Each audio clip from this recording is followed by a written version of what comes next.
Pozdrav svima, dobrodošli još jedan novi tutorial. U današnjem tutorialu radimo promjenu načina logovanja na vaš nalog, to jest radi sigurnosti ćemo uvesti da vas prilikom logovanja pita i za vaš username. Kao što vidite ovdje username je Uniswet. Pa da počnemo.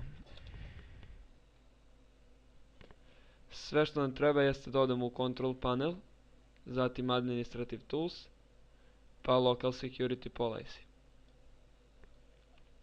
Sad, idemo na Local Policies, pa zatim na Security Options. Ovdje nađemo Interactive Logon, koji kaže Do not display last username. Dupli klik i kliknemo na Enabled.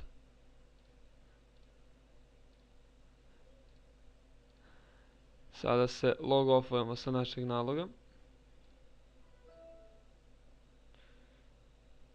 I vidite šta smo dobili. Znači sada nas on pita i za naš username koji je Uniswet. I za našu lozinku. I to bi bilo to za današnji tutorial.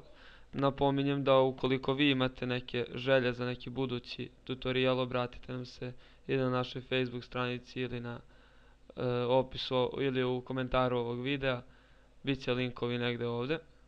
Pa hvala na pažnji i pozdrav.